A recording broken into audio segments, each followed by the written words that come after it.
Hello and good evening to you. Welcome to the business news here on News 360. My name is Alfred Akansi. Let's go on to our first story.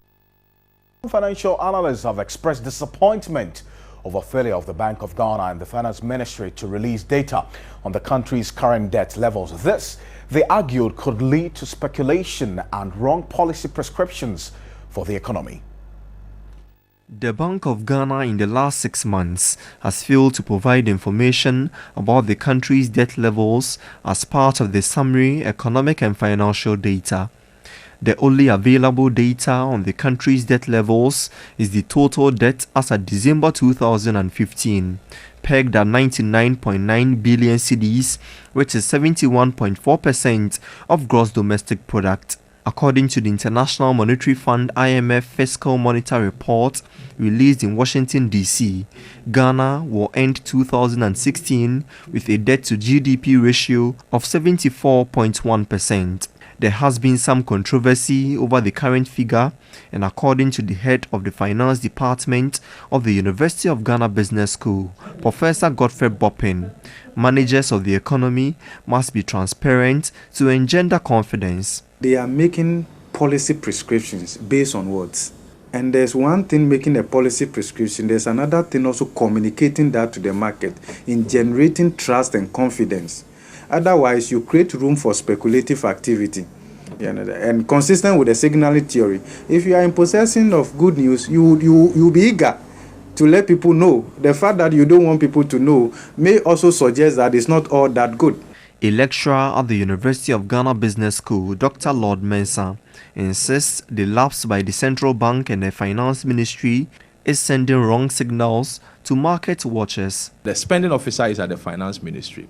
The Bank of Ghana is just to hoard the money and control how the money is being supplied. So if the blame is being moved onto the Finance Ministry, then it calls for it. It's the Finance Ministry that is not doing its job. And I think they need to sit up. According to the United Nations and World Bank, anytime a country's public debt hits or crosses the 70% of GDP mark, that country can be described as highly indebted.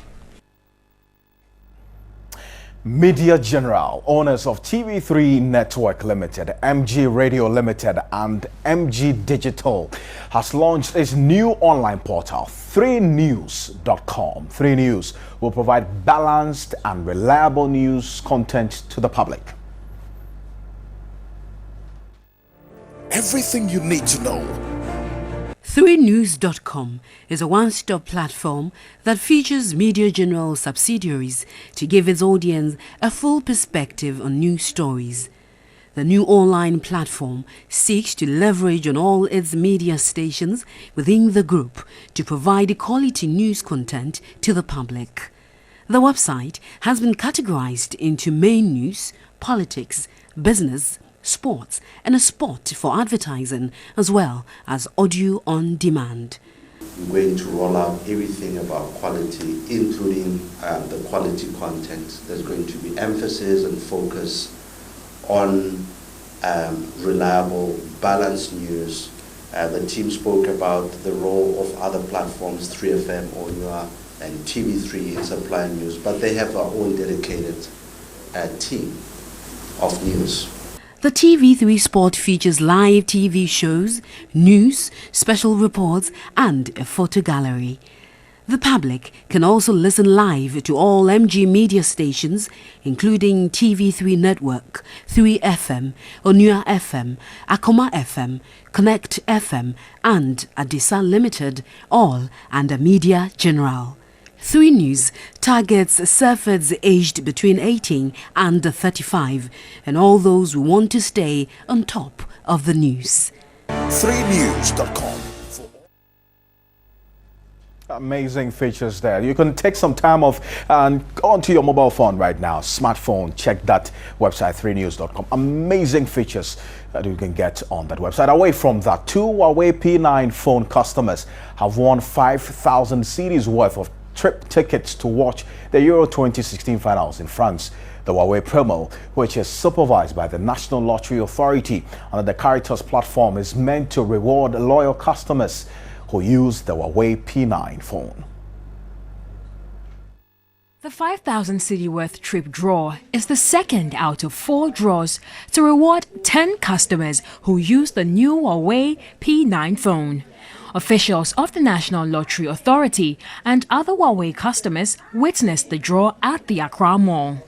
The 2 customers who emerged winners, Christiana and Nelson Aja, are the 3rd and 4th customers, besides 2 other customers who also won tickets in the draw last week.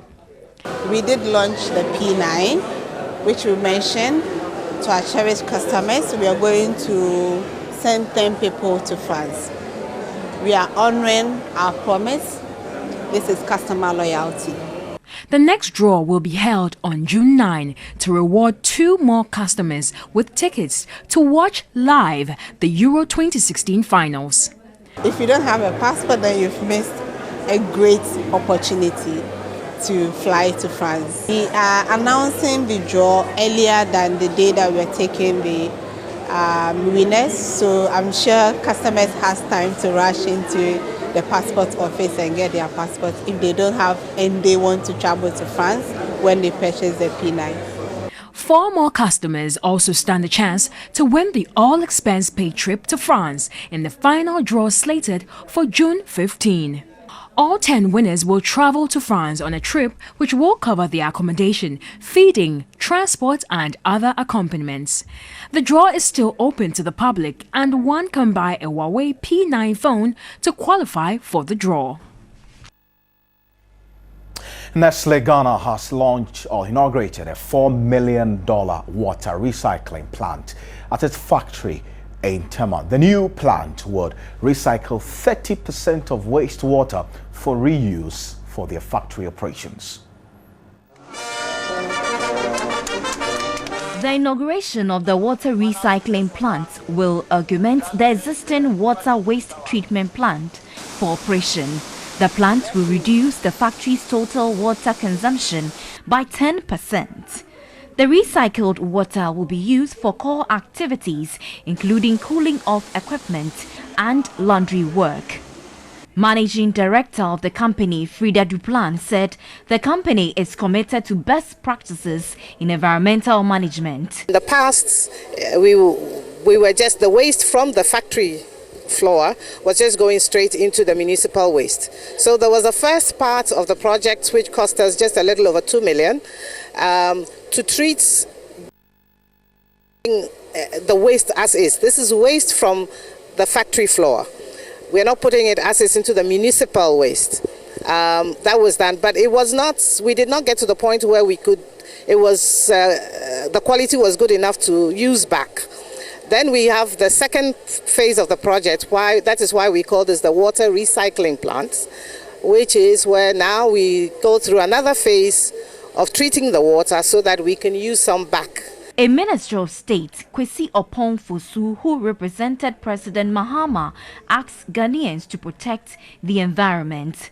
As climate change continues to pose a threat to our survival, it is important for us as a country to take steps to reduce its impacts and mitigate its effects on the citizenry.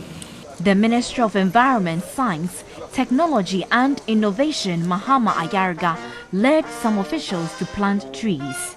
The world is warming at an alarming rate, and all of us must come together to reduce the increase in the temperature and cap it to 2 degrees and work towards reducing it to 1.5. The inauguration coincided with the World Environment Day celebration. All right, so after 7 months of back and forth reduction in our price, this is it. Crude oil price on the world market, the barrel now $50.38.